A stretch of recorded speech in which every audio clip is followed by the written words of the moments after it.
Hi there, this is just a little tutorial about how to get started in Tinkercad for your classroom. So I have searched here tinkercad.com. It's quite important that if you're putting this on the whiteboard to navigate students to it, tinkercad.com, that they get the spelling right. Getting the spelling wrong, I notice there's a couple of websites that are very similar to the spelling, but not the website.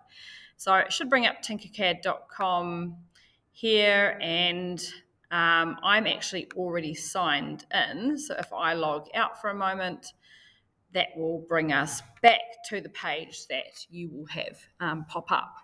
So here we can see we have either login or sign up.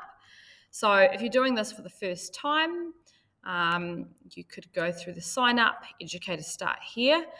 And students are best to join a class. I've just had a bit of, they don't have to, I've just had some issues lately where they could traditionally click on log in and then student accounts and then sign in with Google, and it would kind of take them straight through. But recently I've just experienced some issues doing it that way, and so for that reason, I'm just doing it a slightly different way. Now, they must sign in with Google. They'll sign in with their Google School email credentials. They will not sign in using this upper version, which is the actual Autodesk sign-in, nor will they sign in with Apple or other, unless you're teaching in a school with a Microsoft account. But here we go, we're all Google. So I just sort of get them to do it the first time by going sign up, students join a class. But first of all, we have to make a class. So if you're new to this, start clicking here, educators start here, and try to follow those prompts through. So if I go to educators, sign in with Google, it will load. And after you've also done the same thing, here I'm going to choose, for now, I'm just going to choose the schools account because I'm in the schools area. It will load. Now, it helps to have a Kmart class role open so that you can make your class quickly. So here's a class I've already created. We can see it's year 7, Mr. Size. Here in our school, that just means it's one of the rotations. So you could do year 7 rotation 1 or year 7 term 1. Year 9 term 1, and then you do year 9 term 2, and year 9, so on and so forth. But here I can see when it was created, so that in subsequent years I could probably go in and delete them, and here I can see how many students there are. So if I look in this class, here is what it will look like once you have all the students in. Now, if I get new students partway through, I can just click add students, and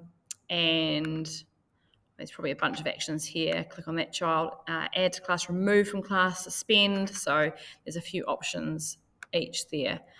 The class link, you could write that up on the whiteboard for the term. You could write year 9 with that link just to remind them that is their code. Or you could keep that code perhaps on the Google Classroom.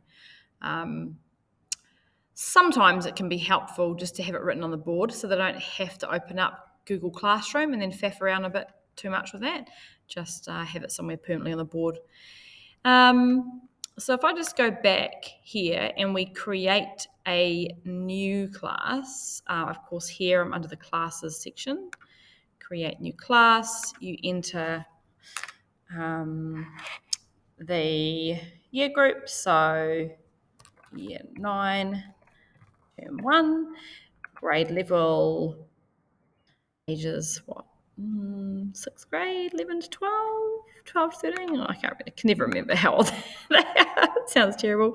Any one of these will do. Design technology, it doesn't really matter. I usually just click design and then create class. Right, so at the moment this class actually has 0 students. If I click on it, I'm going to need to add some students. Co-teachers, I guess helpful if you had 2 teachers teaching the same class, or you were going to go away on holiday for a wee while, you could add some co-teachers, so long as the students have their link. really, would be the main thing so that they can continue on. The relief teacher doesn't really need to have this. If there happens to be a new student in that class period, then tough bickies. So class, add student here. You can paste a list of students, so that's quite helpful if you can just sort of copy a list and paste a list. Otherwise, you could do the roll and sit them all down and go, right, we're going to do the roll. I'm going to go around starting at this table. Please tell me your name. And you could say, right, Ben. Ben, your nickname is Ben.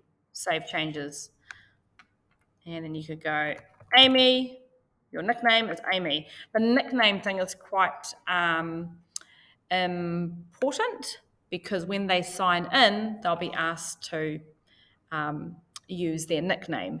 And by default, sometimes it gives you pretty wacky nicknames. So sometimes it's just easier if it's actually their actual name. And you can see, again, an example of that in this class. They've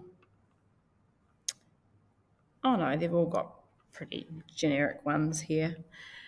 Yeah, so that's just how you sort of get started, just following those through and then putting the class code up on the board and then hoping that they can then do their bit, going to their dashboard, signing in using the Google user, and it will ask them those questions just on the front, just on the page, what is it? Now, just to note, this I find sometimes with Mac users, actually, you're not going to have any Mac users. If you did have a kid that bought their own device and it was a Mac or other, just make sure they're running it in Chrome. Likewise with the classroom computers, make sure they're running in Chrome, not in Bing or any other web browser, because this is associated with Google Gmail or Gmail. It's just better running in Chrome. So that's really it, getting started in Tinkercad, and I'll just stop there and I'll do another little video about how you actually get started in designing something.